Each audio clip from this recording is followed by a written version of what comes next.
Fuatilia visa vyenye mazingatio kutoka kwake Ustadhat Aisha Ali.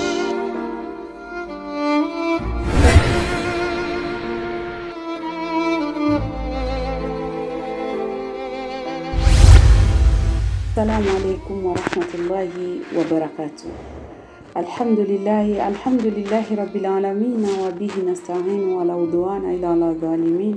Wassalatu wassalamu ala ashrafi anbiya'i sayyidina Muhammad sallallahu alaihi wasallam.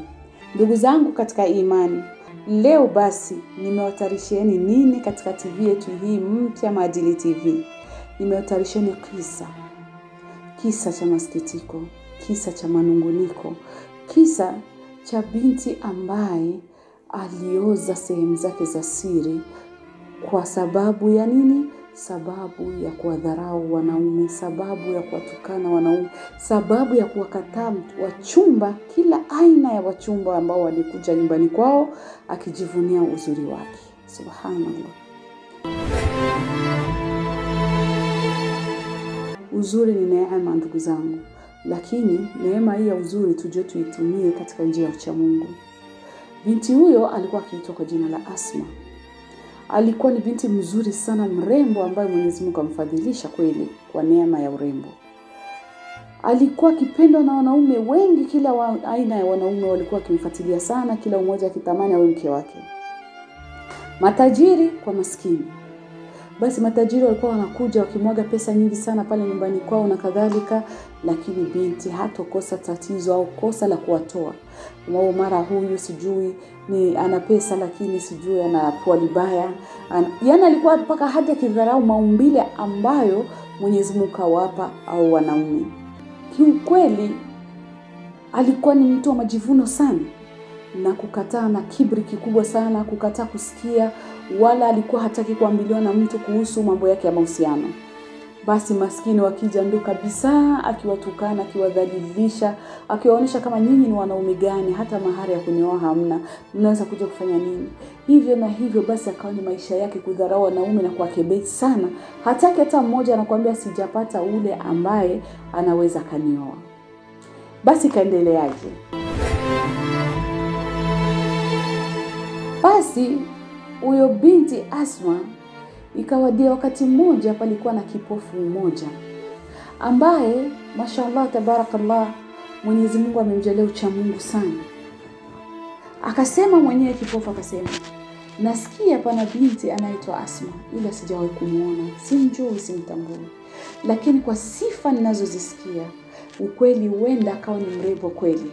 Basi akawa ametuma mdogo wake kwenda kumwangalizia Asma alivyo, ili naye ajaribu. Akijaribu kupitia njia nani? Allah tabaraka wa taala, akiamini kwamba kila aliye pamoja na Mwenyezi Mungu hashindi na kitu. Subhanallah.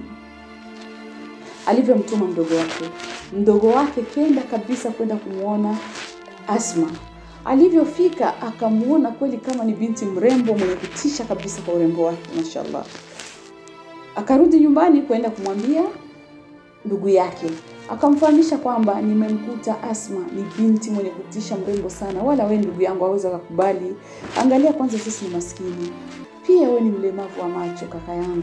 Asma hana budi wala chochote cha kuweza kusema kimsawishi ili aweze kukubali. Ule kaka akasema, pamoja na kuwa sina na macho, lakini niko na Allah ambaye aliniumba. Mimi nitakwenda na nijaribu. Insha Allah biidhnillah Mwenyezi Mungu anaweza kanijalia nikampata Asma. Kakake akamwambia basi kajaribu, lakini sioni hiyo njia. Alipokwenda akafika nyumbani kwa Asma, aliulizia mpaka alivyofika. Akaingia ndani huko akipisha hodi. Alivyopisha hodi, ndugu zake na Asma, wazazi wake wakawa wamemwona yule kipofu. Wakamuuliza, ewe kipofu, unakuja kufanya nini hapa? Kipofu akamwambia, mimi nakuja kumuona Asma. Wakamwambia, kama unamfahamu Asma? Akamwambia, mimi simfahamu, ila namsikia tu, napenda nije nizungumze naye mawili matatu. Mama yake Asma akamwambia kipofu, usijisumbue, kwa kweli binti yangu ana tatizo la kukaa na mimi. Na pia anamwambia kwa maneno machafu ya kuhuzunisha. Sasa wewe kipofu wa Mwenyezi Mungu, sipenda kutukana mbele yangu, itanipa simanzi sana, itanipa uchungu. Kipofu akamwambia kutukana kwake mimi kwangu hakutonibabaisha lolote, maana nilitukana toka ningali mdogo sababu ulemavu wangu. Na hilo la Asma hamna shida hata akimtukana, ili mradi tu nataka nimsikie hata sauti niongee naye.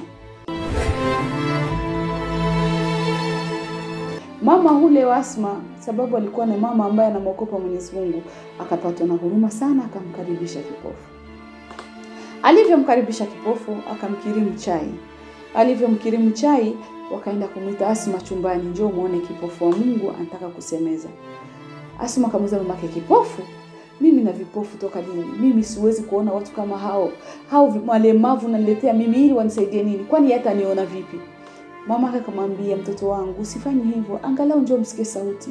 Ni kiumbe wa Mwenyezi Mungu na hakupenda kukosa macho, wala hakupenda awe katika maisha simanzi ya kukosa macho, isipokuwa Mwenyezi Mungu ni kadara yake, aumbavyo apendavyo, na wala halaumiki Mwenyezi Mungu. Huenda akawa kipofu duniani, akhera akawa na macho. Hebu mwanangu njoo msikilize. Basi Asma alitoka kwa hasira sana kuona mama yake anamkera. Akaenda pale akamkutana baba watu kipofu amejiinamia chini. Hapo yuko anafanya nini? Anafanya dhikri. Kama kawaida yake alikuwa akipenda sana kufanya dhikari.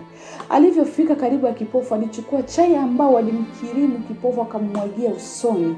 Akayachoma yale macho kwa chai ya moto. Subhanallah. Ndugu zangu, Mwenyezi Mungu akikirimu kwa neema, usilete dharau kwa viumbe, maana hujui kesho unaweza kuwaje kwa mambo yako. Subhanallah.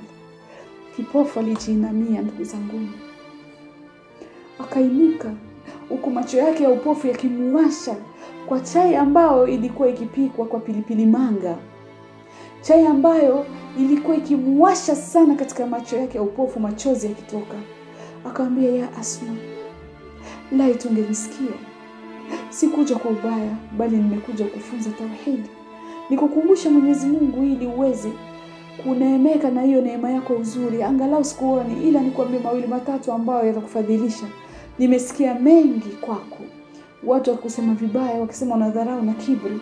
Nimekuja kukukumbusha tu, la ilaha illa Allah Muhammad Rasulullah.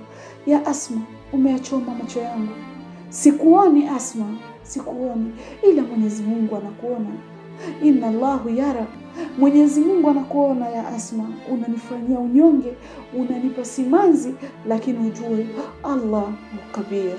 Mwenyezi Mungu ni mkubwa, Mwenyezi Mungu anaona, wala Mwenyezi Mungu azulumu. Sikiliza Asma alivyomjia. Akaambia, ewe kipofu sio na macho, mwenda wazimu, hata haustahili kuwa mwanaume wewe, unakuja kuniona waniona wanini? Hebu toka, usinipaki upofu wako. Inna lillahi wa inna ilaihi rajiun. Subhanallah. Dada zangu, ni kisa hichi kitupe mafunzo. Tukumbuke kwamba maumbile ni ya Mwenyezi Mungu. Ule unayemuona kama siye, huenda ndiye, na ule ndiye huenda siye. Subhanallah, subhanallah.